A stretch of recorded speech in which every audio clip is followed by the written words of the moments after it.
So this is a pretty simple commission that we're going to do. I will show you what the client says first. Our boy right here basically wants him running here. So he is here and then running outward. So first, I've structured a grid first or a perspective that we can work on. So this is the perspective that we have. I'm also adding another guide, so when we put our characters, we won't be lost within the perspective. So we added this box right here, and this is going to dictate how the character's orientation is. It will also guide us so we won't be lost in the perspective, because drawing in perspective is very, very hard and you need a really good guide.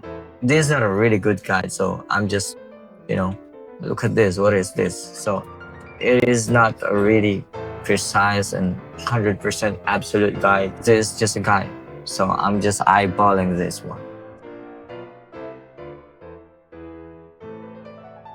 So the client says that he has a bag. So this bag represents that he is a thief. That's just the story that we have. So we're just going to make a story out of that.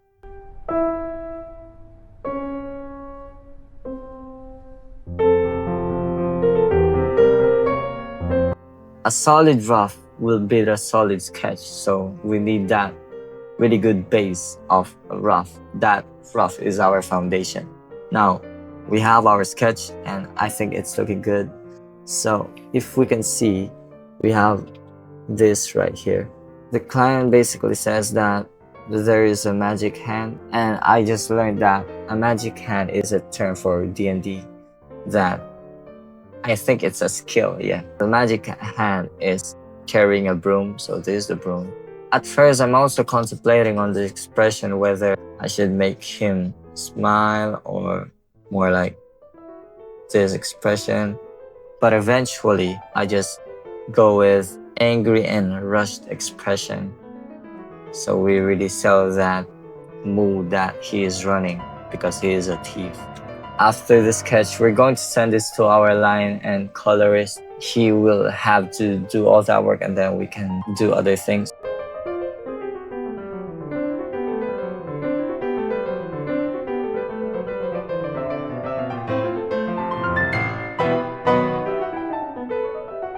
This is the line and the flat color that we received from Win.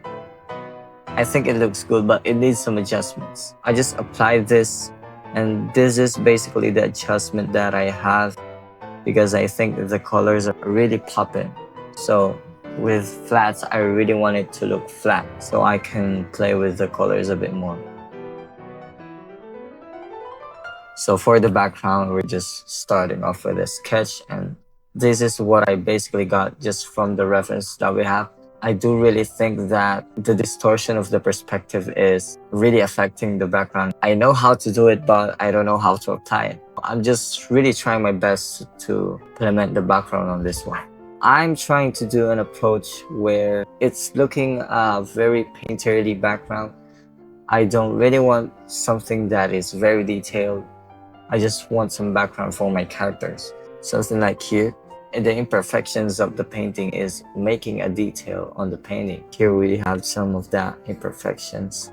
When you zoom out, it really looks a detail. It's kind of intentional and unintentional at the same time. So here I just added some atmospheric perspective just to push out this background a little bit more. I do think it is really looking flat, so I added these persons to make them more busy. I know this is not enough, but I think it really does the job.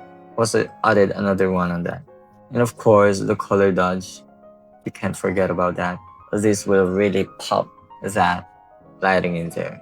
So with that few adjustments, I added some motion blur into it to really make it more like moving camera pan. I also added this tone curve to correct some things. So now we're going to focus again on the character. So we're just going to add a multiply layer on him. He will be matching the background's color. After this, we're going to do the lighting. Just some tip when you're doing the lighting or the shadows or anything, actually in anything when it comes to 2D art, don't think in 2D, think in 3D. So for example, this one, we see this curve right here. You see that? When you are thinking in 2D, you will just say like, because the broom is like this, so you will do the shadow straight like this. That's not how you do it, okay? Don't do that.